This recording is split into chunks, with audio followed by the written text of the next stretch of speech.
Hi there.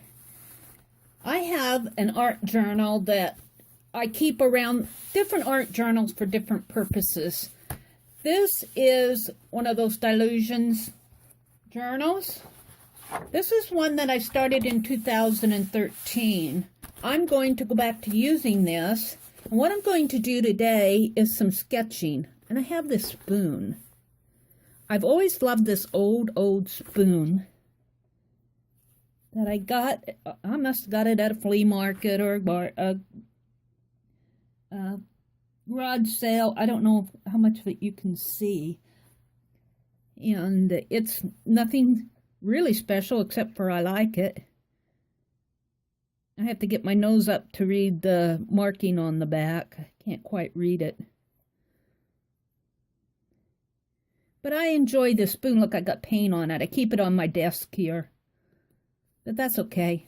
It just adds character to it. But I thought that I would do some real-time sketching on this spoon. Maybe do it in different angles. I usually go into fast forward, and I may go into fast forward again. It just depends on my video, how long it gets. I like to chatter a lot too. I may break it up into some slower real-time segments and some faster segments where I'm just putting in the background. For my tools, I have my football pen, Stabilo pencil, my one and only black Stabilo pencil, Faber-Castell. This is sort of a brownish sepia color. And the Faber-Castell, this is a black. And I've got my makeup brush that I really like this makeup brush. I like the rounded tip on it. And I got a dip pen. I got some watercolor ink here, some watercolor concentrated Dr. P.H. Martin's Radiant Concentrated Watercolor. I've got this Higgins Sepia Calligraphy. This has more of an orange-reddish tone to it. I'm not sure I'm going to use that. I have my Distress Stains, which I'm really enjoying sketching with lately. And I like to use these to block in, especially when I'm doing faces. I like to build up and block in my faces. That I may use them to bring out some of the tones in this spoon. And what I like about this spoon, too, is I've been practicing with how the light bounces off of objects. And look how the light bounces off. I've got two light sources. I've got an light off to my right and just a regular lamp off to my left. So the light is kind of coming from different directions, but the spoon is catching over here. It's catching the light right there, and maybe a little in here and a tiny bit over here. And it's got these curvy, angular, I suppose this would be called a Florentine, maybe a vintage pattern. Very fancy, swirly pattern. It's got a nice patina to it. And I don't have I have a black soot Distress Stain, but I don't have it out. So I might reach for my black ink, which I do have out. I have two kinds. I have Black Magic, and then I have just this Higgins, which I may use this because it's a nice water-based, water-soluble ink. So I am going to get at it. Oh, I have my fountain pen. I have a sponge here, but I'm not planning on doing any sponging. I have my ink pen. I like to sketch with this fountain pen a lot because the ink in these universal cartridges that I have in here is also water soluble. And I like the detail I can get with this pen. So this may turn out to be more than one video, or I may fast forward. I'm not real sure. I think I'm just going to leave my spoon like that and sketch on this side, and then if I want to turn it, and then I may turn it over here and sketch on this side. I hope that you're getting a good view. I think I'll turn it upwards first. Now, I do think about the composition on the page. This is one object. And, of course, the page is rectangular in nature. And the spoon is rectangular in nature, but the spoon is slender compared to the width of the page. So, for composition, if you angle it, naturally the spoon is going to take up more of the page diagonally. Or you could do it like this, which would make a nice composition. You could enlarge the spoon. It doesn't have to be the right size. You could make the spoon a little bit larger, but you have to think of how it's going to relate on the page. You could do it like this. You could do it like that. There's just a lot of different ways to draw it. But I think I'll just start out. I do think I want a little bit larger. Or do I? I could put a spoon down here and put 3 spoons up there and still keep it about the same size. So I do think about composition when I start a page, although if I'm just playing in my art journal, I may not think about composition. It depends on what I'm doing at the time. I consider this more of a study. I like to draw. I think drawing, I'm not, no matter what people say about my drawings, I don't consider myself an expert in drawing. I'm constantly learning, let's put it that way. I'm constantly learning. My drawings turn out, I like them after I close them and go away, but if I compare my drawings to the real object, they're certainly not photorealistic. But I think drawing an object teaches you to look. And there are so many different takes on art, perspectives on art, theories on art.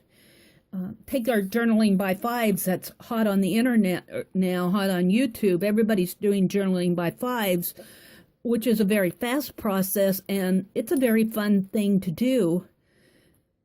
I think what I enjoy about it, and what I'm looking forward to it the most, and what I've even touched on in my journaling by fives, is I'm looking forward to bringing out what I put on the page, and I've already kind of done that on the sketches on the side. Even though my sketches, I'm looking forward to the pen and ink work because I want to bring out more of the detail on my sketches.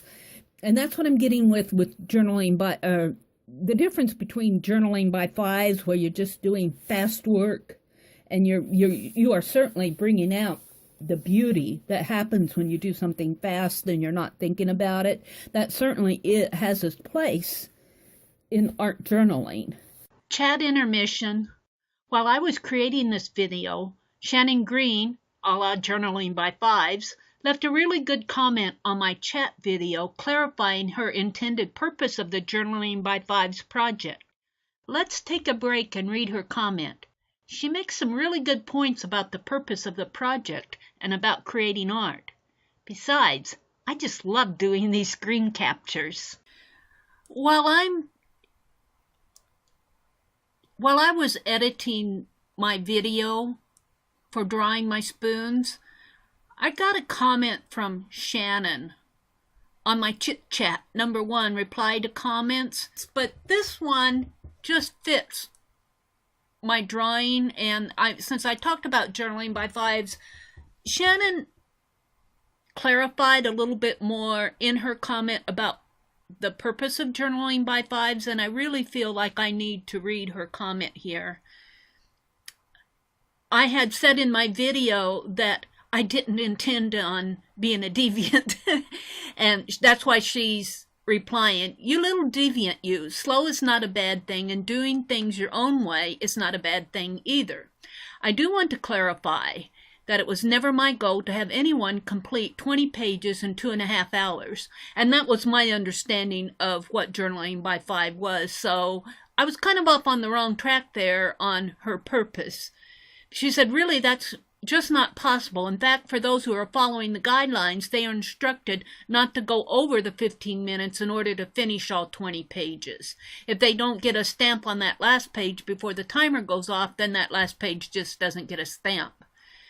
At the end of that 2.5 hours, you might have a completed journal pages that you're happy with, but most likely you will have 20 starting points. JB5 is an exercise in letting go of the need to create perfection every time you do art. And the only way to do that is to learn how to be okay with the imperfect and find the potential in it. Those are some really good points that she's making here. The important thing is that you had fun getting there. Let me read that again. The important thing is that you had fun getting there. That really is important. That's why I repeated it. Whether the end result was a perfect journal page or a weird and confusing page, but one that might have some hidden potential. I think she's making some really good points there, and that's why I'm breaking in on this video with her clarification. She says, I think that's probably not an exercise that you need. If you're happy and content with your creative process, then there's no need to challenge it. I love how you took the JB5 principles and used them in a way that was helpful or enjoyable for you. I enjoyed watching your pages come to life. They are simply amazing. Well, thank you, Shannon. I'm really glad that you clarified that. And I also like the fact that you said, I love how you took the JB5 principles and used them in a way that was helpful and enjoyable for you. Well, first of all, let me say that, yeah, those JB5 principles, I'm really enjoying those, and I intend on continuing on with JB5 journals. You're not getting rid of me that fast. My next one may take a complete different path. I am finding that I have a lot of paint that I need to use up before, a lot of acrylics that I need to use up before they go solid on me. So I'm wanting to get those down on pages, and I think that I'm going to use my JB5s to do that, at least for the base. But I like the principles, that 5 steps. But I felt like, since I was talking about the journaling by 5s and working fast versus working slow in my current video, I'm really glad that you popped in today with this reply. Well, I just saw it today. You actually popped in with it yesterday. I'm just catching up on my comments. But I wanted to stop here and read this because I think it's really important. She's making some important points here, especially with it's okay to be imperfect and to find potential in it. Now, I'm not sure that I'm working for imperfection on my drawings today, my spoon drawings, but I can tell you they aren't going to be perfect, but they aren't going to be abstract either. They're going to be a little bit slower and a little bit more thought out. And I think that that's how, if I can use the word deviate, that's how I'm being a deviant in this one, in this video. So thank you, Shannon, for your comment, and I really like that we can converse back and forth on this.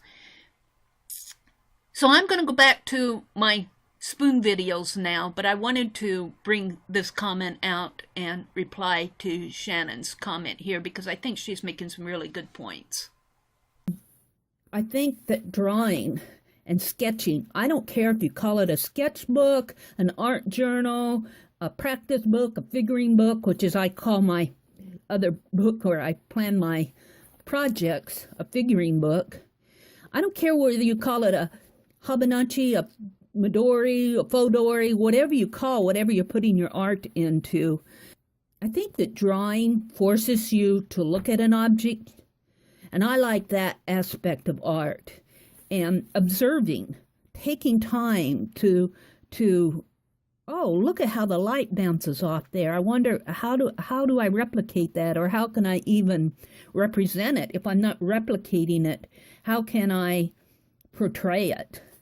So that's what I like about sketching and drawing. You're constantly learning. You're constantly learning. There's just, well, there are artists out there who are near perfect, but I don't go for, in my art style, is not photogenic. Certainly photography is an art too.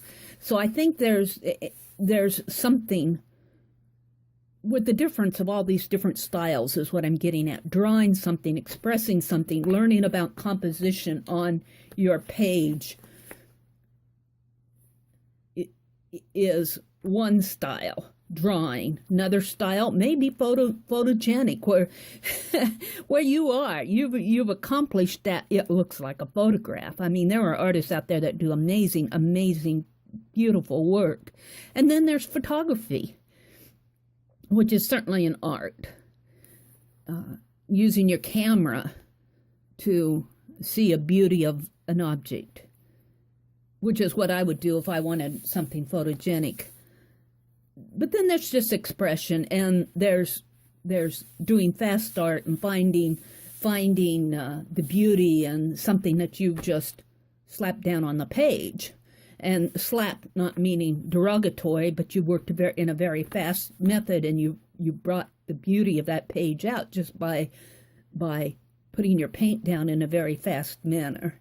I want to kind of chat through some of my thoughts on this. I don't think that we should dismiss drawing and sketching as being ho-hum, because it's certainly not ho-hum. There is certainly a lot to learn and a lot to develop on your skills. And I've been drawing almost all my life. Well, I can almost say I've been drawing all my life, because I started drawing with a cube of butter, I think, on my mother's refrigerator. I hear that story from when I was 2 years old. My mother caught me with a cube of butter in my hand, drawing on her refrigerator. And she always tells that story, so I guess I've been drawing and sketching in some form all my life. So, with all that chatter, I think that I've decided that I'm going to do 3 spoons this way. And do I have enough to get 2? If I put them up close, I have enough to get 2 this way. I like the idea of doing 1 this way and 1 this way. And that gives me the odd number. 1, 2, 3, 4, 5. I like that. Let's see. What did I do with I also have my little gum eraser here, which is, my gums picked up glitter from my journaling by 5s, but I don't care. We'll just, if it gets on my page, it gets on my page. So be it. So I am going to start out with a light sketch, I think with this brownish color, and very light. I just want to get the spoons in here, and I'm deciding whether I want to do this one. I think I'll do, yes. And here's something else to observe. Not only am I drawing the spoon itself, the positive image, look at the light, look at the shadow.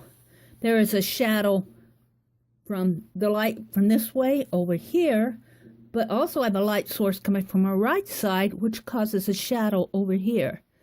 Isn't that fun? I really do like that play of shadows. And it does that on, it does that, here it just kind of skirts out this way. Here it's really interesting because it has this curved image shadow in there. And now here you only see the shadow from, well, you almost think the light source is coming this way because the shadow's down here. I don't have a shadow up here, probably because the light is coming from both directions. And here there's just a very slim shadow, more over here under the bowl of the spoon. But I'm going to start out with this.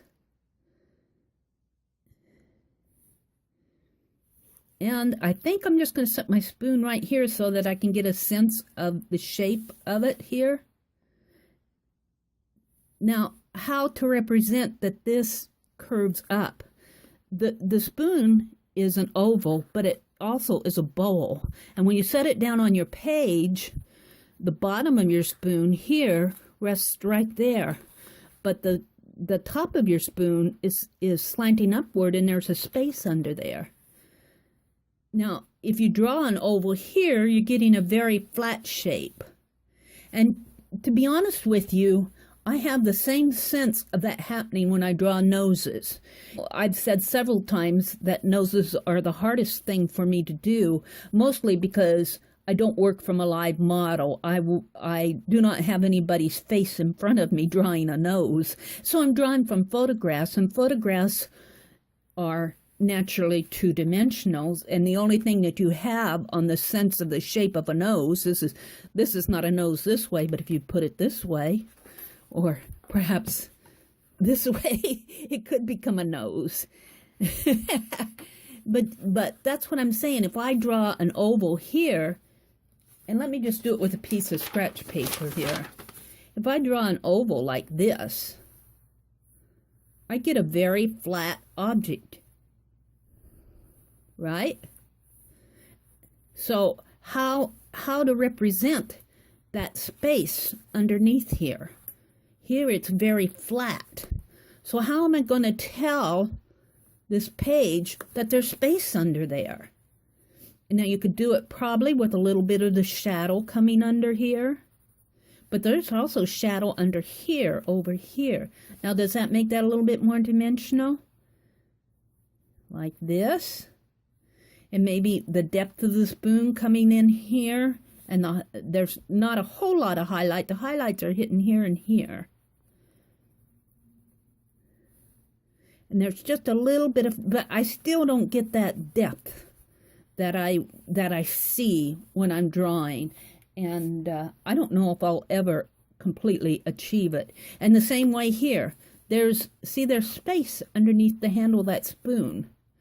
And when you draw it on paper, like this, even if you can draw it proportionally even, symmetrical, even if I accomplish that, still, I want that space under there. Now you can put the shadow here, and put the shadow here. As I'm seeing shadow there and shadow there. But I still don't feel like it, and there's just a teeny bit of space under here. And then it flattens out and it hits the edge of the paper, but then there's a teeny bit of space under there again. So this is something that I'm seeing that I am still going, wow, how do I represent that? Not that I'm not unhappy with something like this, but those are the things that I'm observing while I'm doing my art. And a lot of times you don't hear that when I'm sketching, when I go into fast forward, because I'm more concerned about getting my drawing done rather than talking about what I'm seeing as I'm sketching. Now I did that sketch on my scrap paper. I may just do a very fast sketch here and cut this video short and just do this entire page in segments so that I can chat and you won't get bored with a 3-hour video. I'm just going to very, very lightly put in the shape of my spoon here. And believe me, this shape of the spoon may change as I sketch, because I'm just putting in, now I could block it in with my inks, but I think to accomplish what I want to accomplish on this drawing, I'm going to sketch the positive shape of the spoon first. And just kind of chat with you about what I'm seeing. Now even here, right in here, there's a dark line, and I'm not sure how much you can see. I wish I had a zoom on my camera. I'm trying to get my camera as close to the page as possible. Someday I'll have really expensive and professional equipment to work with, but that's not today. I'm seeing a shadow right in there, which is the very thin thickness of the spoon, and then there's a very, very thin white line right there. And that happens on both sides of the spoon. And then it just kind of comes around and you don't see it. You see a little bitty, teeny bit of it. Spoon gets thinner here than it's thicker down here.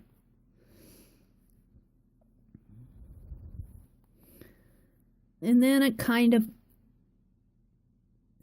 flares out on each side. And here again, I'm saying this is not starting out to be exactly proportional. It's just kind of what I'm sketching as I go. And then there are stripes coming here. Just detailed, embossed, engraved, I guess you could say would be the proper term for it. And actually this shank is of the spoon, if you can call it, is a little bit thinner than I'm making it. And it flares out on each side. Now I'm tending to go, I want to try to keep it proportional to what's happening here. So I went over a little bit there.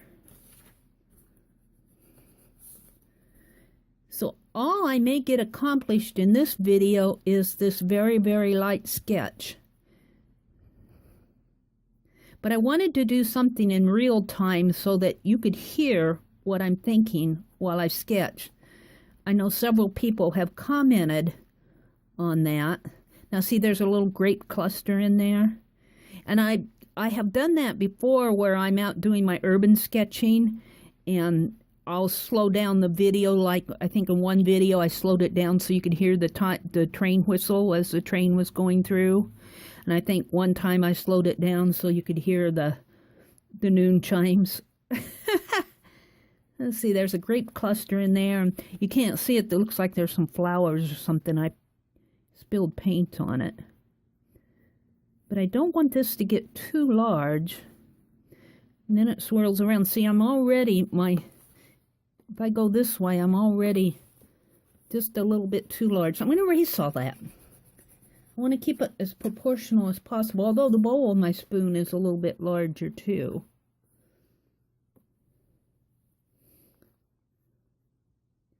Maybe if I make the bowl of my spoon a little bit smaller and bring all this up a little. See, now this is what I'm thinking about. Although I will say that I'm working on proportion a little bit more on this drawing than I normally do.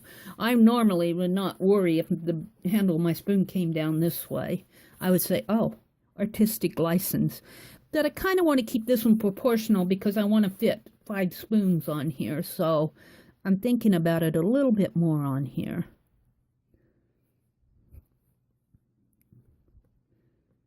So let's make this flare out happen a little bit sooner.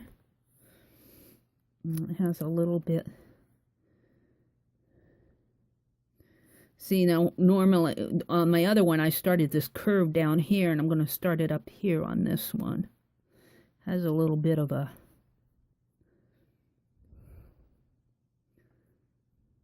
normally if I can get one side to do what I want it to do, then the other side follows.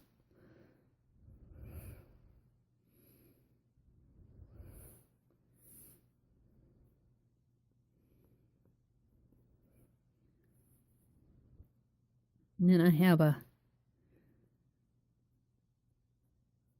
swirl here that comes down like. Now I'm sketching, and that's another thing. There's sketching where you're going like this constantly when you draw. You're thinking like, okay, now if I put this here and you do repetitive lines. To me, that's sketching.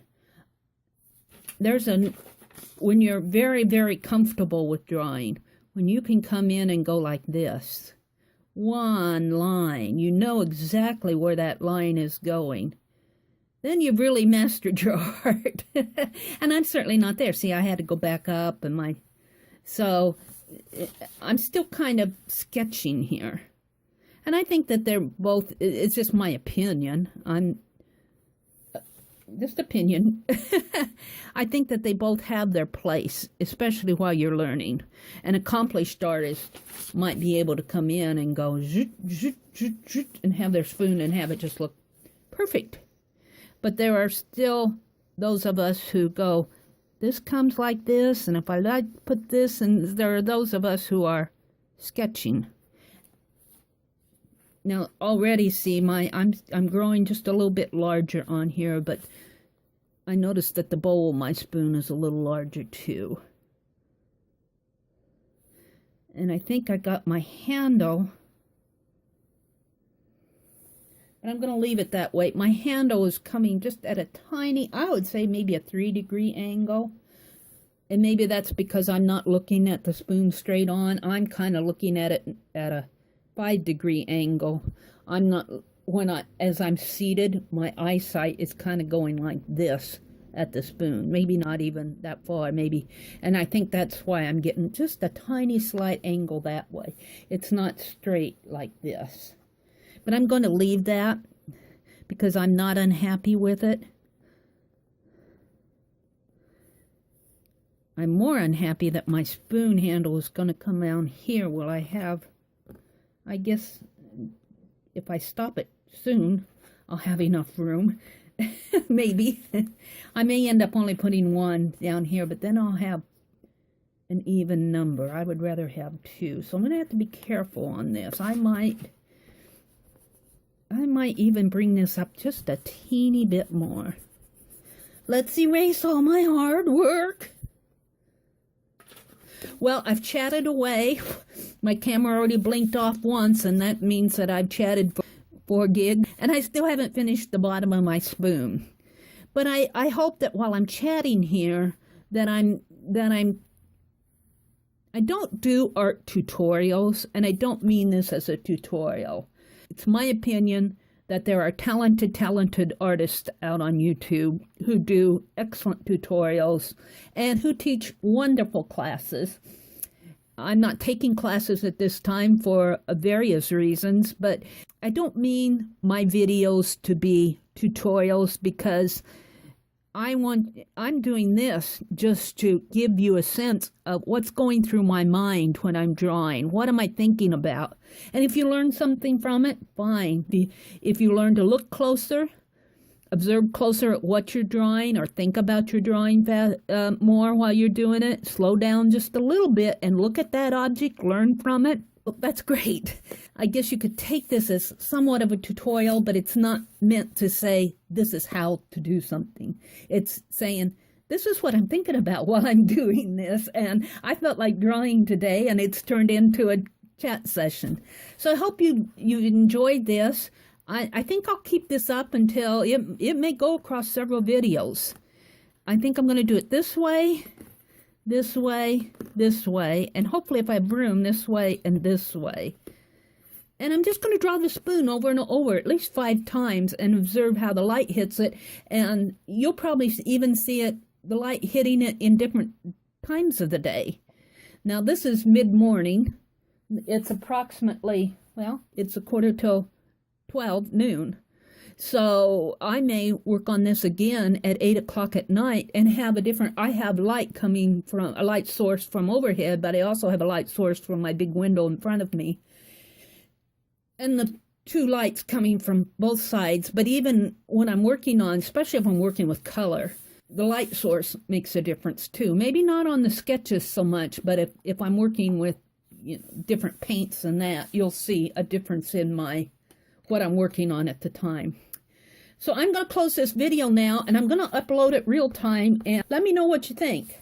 I will see you on the same page in the next video.